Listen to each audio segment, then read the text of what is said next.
দিলীপ ঘোষের মাছ বার্তা, ভালো মাছ বেছে খারাপ মাছ ফেলে দিতে হবে। নিউজ 18 বাংলায় ইঙ্গিতপূর্ণ দিলীপ ঘোষ। সুভাষ সরোবরে মাছ ধরলেন পঞ্চায়েত মন্ত্রী। তৃণমূলে গভীর জলের খারাপ মাছ তুলে ফেলা হচ্ছে মন্তব্য দিলীপ ঘোষের। ভালো জলের ভালো মাছের খোঁজ চলছে, ইঙ্গিতপূর্ণ মন্তব্য দিলীপ ঘোষের।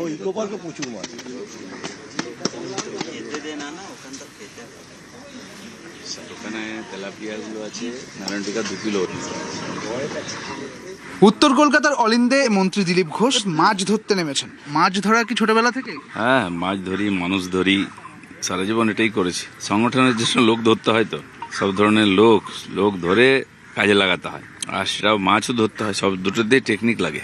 পদ্মের চাষ হচ্ছিল এবং পদ্ম এখন ফুটেও গিয়েছে। দেখা যাচ্ছে যে বেশ কিছু গভীর জলের ফিশ ধরা পড়ছে, তাদের কি হবে? না, যেগুলো এতদিন শোল বোয়াল দাপিয়ে বেড়াচ্ছিল, ওরা তো যাচ্ছে। যারা ভালো জলে ভালো মাছ, সেই মাছের খোঁজ চলছে। শোল বোয়াল সবাই দেখেছে এতদিন, তাদের দাপট দেখেছে। তারা জল খারাপ করে দিচ্ছে, পুকুর খারাপ করে দিচ্ছে। তাদের পরিবর্তন দরকার, সেই চেষ্টা চলছে।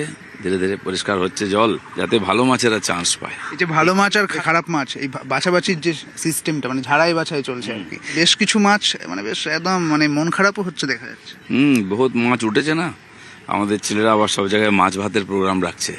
তো মাছ খাও, পুকুরকে প্রথম পরিষ্কার করতে হয় ভালো মাছ ছাড়ার জন্য। পুকুর ছাঁচা চলছে, যত এই ধরনের মাছ যারা অন্য মাছকে খেয়ে ফেলে, সেই মাছকে ধরা হচ্ছে, এরপরে ভালো মাছ ছাড়া হবে। তৃণমূল কংগ্রেস ছিল জামানা, তখন তারা বলেছিলেন যে বিজেপি আসার পর নাকি মাছ ভাত হবে না বাঙালির খেতে, তাই তো হলো। সে তো প্রমাণ হয়ে গেছে কোনটা ঠিক। আমাদের লোকেরা সব জায়গায় মাছ ভাতেরই প্রোগ্রাম করছে। যে মাছ খায় না সেও মাছ ভাত খাওয়াচ্ছে। মানুষকে ভুল বুঝিয়ে বেশি দিন রাখা যায় না। মানুষের ভুল ভ্রান্তি নিজেরাই কাটিয়ে ফেলেছেন। যারা ভুল ছিল তাদেরকে ওরা সরিয়ে দিয়েছে। দিলীপ ঘোষের ক্ষেত্রে শুধুমাত্র কি বড়শিতেই মাছ, নাকি পাতেও মাছে ভাতে দিলীপ? মাছ তো প্রতিদিনই খাই আমরা। পশ্চিমবঙ্গে হচ্ছে মাছ খাই, কিন্তু মাছ উৎপাদন করতে পারে না সাফিসিয়েন্ট। বাইরে থেকে এখনো অন্ধ্র থেকে আনতে হয়। অন্ধ্র নয়, মধ্যপ্রদেশ, উত্তরপ্রদেশ, বিহার, ওখানকার যত বড় বড় পুকুর ঝিল আমাদের এখানকার লোকেরা গিয়ে আর লিজ নেয়, দিয়ে ওখানে মাছ চাষ করে, সেই মাছ এখানে আসে। আমরা চাই পশ্চিমবাংলার মানুষ মাছ খায়, মাছের উৎপাদন এখানেই হয়, হোক সাফিসিয়েন্ট। দরকার আমরা মাছ সাপ্লাই করব, তারই প্রস্তুতি চলছে, যাতে অন্যের কাছে যেতে না হয়। একদমই দিলীপ ঘোষ যেমনটা বলছেন, মন্ত্রী তিনি নিজে একদম সাত সকালে সুভাষ সরোবরে মাছ ধরতে নেমেছেন, এবং একই সঙ্গে তিনি বললেন যে ভালো মাছ খারাপ মাছের ঝাড়াই বাছাই চলছে। খারাপ মাছ বের করে দিতে হবে, ভালো মাছ গ্রহণ করতে হবে।